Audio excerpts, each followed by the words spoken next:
నటులు కృష్ణరాజు గారి వర్ధంతి కొంచెం ఆ రోజు మనకి బాధను కలిగిస్తుంది, కానీ ఆయన రెబల్ స్టార్గా చేసిన సినిమాలు కావచ్చు, వ్యక్తిగా ఆయన ఎదిగిన తీరు కావచ్చు, మనకి ఎల్లకాలం మన వెంటే ఉండి నడిపిస్తూ ఉంటుందన్నమాట వాస్తవం. ఇవాళ ఈ సందర్భాన్ని పురస్కరించుకుని కృష్ణరాజు గారి కొన్ని జ్ఞాపకాలను తలుచుకుందాం. వారి శ్రీమతి గారు, వారి అర్ధాంగి శ్యామలాదేవి గారితో మాట్లాడుతూ. నమస్కారం శ్యామలాదేవి గారు.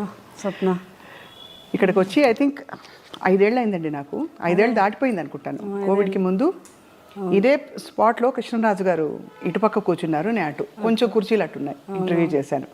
ఎంత చక్కగా మాట్లాడి చాలా లైక్ చేశారు మిమ్మల్ని. తర్వాత మీ వాయిస్ ఎంతో బాగుంటుంది. ఒక వెంకటరమణ మీద ఒక సాంగ్ కూడా పాడమన్నారు మిమ్మల్ని ఆ రోజు. అవును, అసలు ఆ జ్ఞాపకం మర్చిపోలేను. నేను పక్కనే ఉండి మీ ఇద్దరు చాలాసేపు అన్ని విషయాలు సంభాషణ చేసుకున్నారు. అవును, తీపి జ్ఞాపకాలతో. అభినందన మందారమాల, ఈ పాట గుర్తుందా? ఎంత గొప్ప పాట. అవును, అది తాండ్రి పాపారాయుల్లో. అవునండి, అవును. అయితే అప్పుడు కృష్ణరాజు గారు ఫస్ట్ బీజేపీ ఎంపీగా గెలిచి మినిస్టర్ అయ్యారు కదా. అదే టైంలో కృష్ణరాజు గారు ఎంపీగా ఉన్న టైంలో మోహన్ బాబు గారు ఎంపీ, రాజ్యసభ వీళ్ళందరూ. జయప్రద గారు ఎంపీ, తర్వాత ఏమో డాక్టర్ సి నారాయణ రెడ్డి గారు ఎంపీ, కృష్ణరాజు గారు ఎంపీ. అయితే డాక్టర్ సి నారాయణ రెడ్డి గారు మేము అందరం కలిసి ఎక్కువ ట్రావెల్ చేస్తూ ఉండేవాళ్ళం. కృష్ణరాజు గారు మేము ఢిల్లీకి. ఒకరోజు ఏమో డాక్టర్ సి నారాయణ రెడ్డి గారు కృష్ణరాజు గారి దగ్గరికి వచ్చి, సార్ అసలు మన అభినందన మందారమాల సాంగ్లో 5 ఎంపీలు ఉన్నారు, ఇది చాలా గ్రేట్ కదా అన్నారు. అవును కదా అని అప్పుడు ఐడియా వచ్చింది. కృష్ణరాజు అంటే ఇప్పుడు ఆయన ఎంపీ, కృష్ణరాజు గారు ఎంపీ, విలన్ అయినటువంటి మోహన్ బాబు గారు, హీరోయిన్ అంటే జయప్రద గారు. అభినందన మందారమాల, అంతమంది ఎంపీలు కలిస్తే ఆ గొప్ప పాట తయారైందని ఆయన అనేవారు అనమాట. మనం ఇది గిన్నీస్ బుక్లోకి ఎక్కాలి సార్, ఇది మాత్రం చాలా గ్రేట్ అనేవారు అనమాట. వాస్తవంగానే ఇలా ఇంతటి కాంబినేషన్ ఉండే పాట మరొకటి ఉందా అని మనకి ఉండకపోవచ్చు. అభినయం, అందం అన్నీ కూడా అందులో కలగలిసి. అవును, చాలా. సార్ లేని జీవితం మాకే కష్టంగా ఉంది, దూరంగా ఉండే మాకే. మీకు ఎలా ఉందా అని అడగలేకపోతున్నాను. అదే చాలా అనమాట. అది ఇంకా మీకు తెలియదే ఉంది అంటే ఆ కృష్ణరాజు గారితో మా ఇద్దరు ఆ బాండింగ్. అవును, అంటే ఆయన లేకుండా ఒక సెకండ్ కూడా నేను ఉండలేను అని అనుకుంటే దాని జీవితంలో. కానీ జీవితం అన్నీ నేర్పిస్తుంది. అవును, ఎందుకంటే పిల్లలు వాళ్ళందరూ ఉన్నారు. కృష్ణరాజు గారు కూడా అలా నేర్పారు నాకు. అంటే మన తర్వాత కూడా మనం ఉండాలి అన్నట్టుగా ఆయన. బాధనైతే చాలా రోజుల వరకు చాలా సఫర్ అయ్యాను నేను. సఫర్ అయ్యారా? అవును. ఎందుకంటే ఎలా అయితే కృష్ణరాజు గారు అంటే ఇష్టం భార్యాభర్తలకు అందరూ ఉండొచ్చు, కానీ అందరి మీద నాకు కొంచెం ఇంకా ఎక్కువ ఇష్టం. ఏంటో చెప్పలేను అది. అది ఆయన ఉన్నంతసేపు కింద ఇక్కడ కూర్చొని ఆయన కబుర్లు చెప్పి భోజనం చేసి అంతా వెళ్ళి పడుకునే వరకు కూడా మేడ మీద కూడా వెళ్ళేదానికి కాదు నేను. ఆయన పడుకునే టైంలోనే నేను షాపింగ్కి వెళ్ళాలన్నా ఏమైనా చేసుకున్నాను. అసలు ఆయనతో ట్రావెల్ తప్ప ఆయన వదిలే చుట్టాలు బంధువులు కొంతమంది కొన్ని అకేషన్స్ కూడా నాకు అసలు వెళ్ళలేదు. కృష్ణరాజు గారు అనేవారు, ఏముంది నేనే రావాలి, నువ్వు వెళ్ళొచ్చు కదా అంటే. నా జీవితం ఆనందం మీతోనే. నేను వెళ్ళి ఆనందంగా అక్కడ ఏదో మీరు అనుకుంటారేమో, నేను వెళ్ళి కూడా అక్కడ ఆనందంగా ఉండలేను. మీతో అయితేనే నా ఆనందం అని. మనసంతా ఆయన దగ్గర ఎప్పుడు, అయినా ఎప్పుడు అట్లా. నాకు మరి కృష్ణరాజు గారు అంటే జీవితంలో ఆయన ఇప్పుడు నన్ను బాధ పెట్టలేదు. లేదా నచ్చే విధంగానే అంత హ్యాపీగా అంత మంచి జీవితం.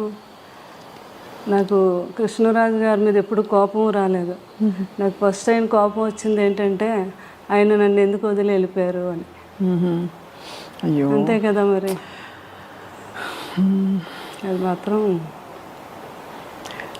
మీ అందమైన ఫోటోలు చూస్తేనే అర్థమవుతుంది ఎంతటి అద్భుతమైన దాంపత్యం మీ ఇద్దరిది అని. ఎందుకంటే నిన్న కూడా అక్కడికి వెళ్ళడం జరిగింది.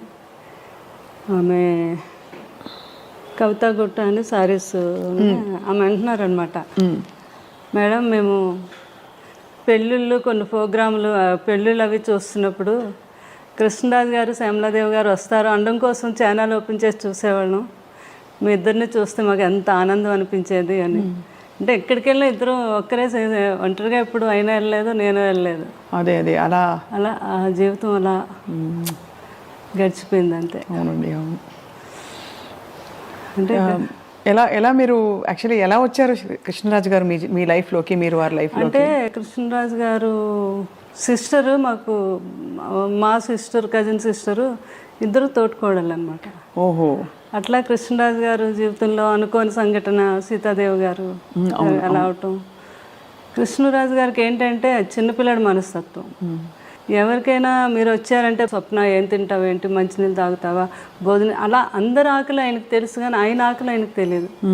ఎవరో ఒకరు అనుకుంటే ఆయనకి ఏమిటి టైం అవుతుంది భోజనం పెట్టి అలా తల్లిదండ్రులు చూసుకుండేవారు. తర్వాత వైఫ్ సీతాదేవి గారు అలా అనమాట. ఆ సీతాదేవి గారిని కోల్పోయాక ఆయన చాలా డిప్రెషన్ ఉంది. అది తండ్రి గారు తెలుసుకొని, లేదు బాబు లైఫ్లో మళ్ళీ మనం బాబుకు పెళ్లి చేయాలి, లేకపోతే అతను అందరినీ చూసుకుంటాడు కానీ అతను చూసుకునే వాళ్ళు ఉండాలి అని అప్పుడు చుట్టాల ద్వారా పెళ్లి చేయాలని, ఎవరైనా మంచి అమ్మాయి బాబుని చూసుకునే అమ్మాయి అంటే అప్పుడు మా కజిన్ సిస్టర్ వాళ్ళ తాలూకా వాళ్ళంతా తనైతే బాగా చూసుకుంటుంది, చాలా మంచి అమ్మాయి అని చెప్పడం జరిగితే అట్లా అనమాట రిలేషన్. తర్వాత కృష్ణరాజు గారు కూడా అంటే ఏజ్ గ్యాప్ కూడా ఉంది. తర్వాత ఏమో పూర్వకాలంలో పిల్లల్ని గట్ట అడగకుండా చేసేస్తారు కదా అని సపరేట్గా మళ్ళీ వాళ్ళ కజిన్ బ్రదర్ నన్ను సపరేట్గా పంపించారు. నాకు నిజంగా ఇష్టం అవునా కాదా, వాళ్ళ మదర్ ఏమైనా ఒప్పించేస్తున్నారా అని. ఎంత ఏజ్ గ్యాప్ ఉందండి మీకు సార్కి? 28 years. 28 years.